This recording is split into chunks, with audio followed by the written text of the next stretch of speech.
अस्सलाम वालेकुम दोस्तों, कैसे हैं आप लोग। उम्मीद करती हूँ ठीक होंगे, खुशबाश होंगे। तो आज हम बड़ी बेसिक सी रेसिपी बनाने जा रहे हैं आलू चिकन की। उसके लिए हमने एक प्याज ले लिया, 2 टमाटर ले लिए, थोड़ा सा लहसुन अदरक, इसको हमने पानी में डाल के गला लिया।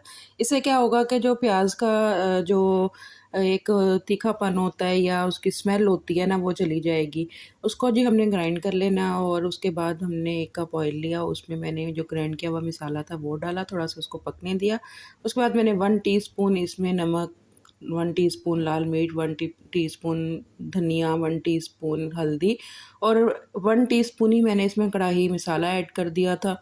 इसको जी हम अच्छे से इन मसालों को भून लेंगे। कढ़ाई मसाला इसलिए डाला कि इसमें ज़रा अच्छे से ना खुशबू आती है कढ़ाई की, मसाले की बड़ी मज़ेदार खुशबू आती है। इसको जी हमने अच्छे से भून लेना है मीडियम आंच पे थोड़ी देर ढक के, ताकि जो है ना पानी जो है टमाटर का वो भी ड्राई हो जाए। यहाँ पे जी दानेदार हमारा जो मसाला था वो भून के तैयार था।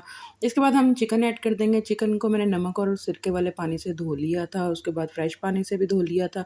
इसमें ऐड करने के बाद मैंने तकरीबन 5 मिनट इसको मीडियम आंच पे भून लिया था मसाले के साथ। आप देख रहे हैं कि ऑयल साइडों पे निकल आया है। साथ ही हम आलू ऐड कर देंगे और कम से कम 2 मिनट इसको अच्छे से मीडियम आंच पे भून लेंगे। जैसे ही आलू भुन जाए और आपका मसाला जो है वो दानेदार हो जाए, ऑयल निकल आए, साथ ही मैंने थोड़ा सा गरम मसाला पिसा हुआ और मेथी को ऐड कर दिया था। और जी मैंने यहाँ पे तकरीबन 1 बड़ा गिलास पानी का डाल दिया था। हमने पानी अपने हिसाब से इसलिए डालना है क्योंकि हमने आलू को भी गलाना है, इसलिए मैंने 1 बड़ा गिलास भर के डाला था। मुझे शोरबा इतना ज़्यादा नहीं चाहिए था, बस नॉर्मल सा चाहिए था।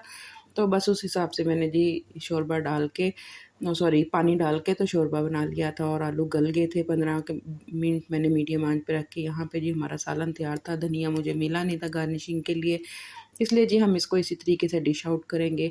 अगर मेरी रेसिपी पसंद आई हो तो मेरे चैनल को सब्सक्राइब ज़रूर करिएगा और लाइक तो ज़रूर करिएगा, शेयर भी करिएगा अपने दोस्तों के साथ, अपनी फैमिली मेम्बर्स के साथ, और कमेंट करके ज़रूर जाइएगा।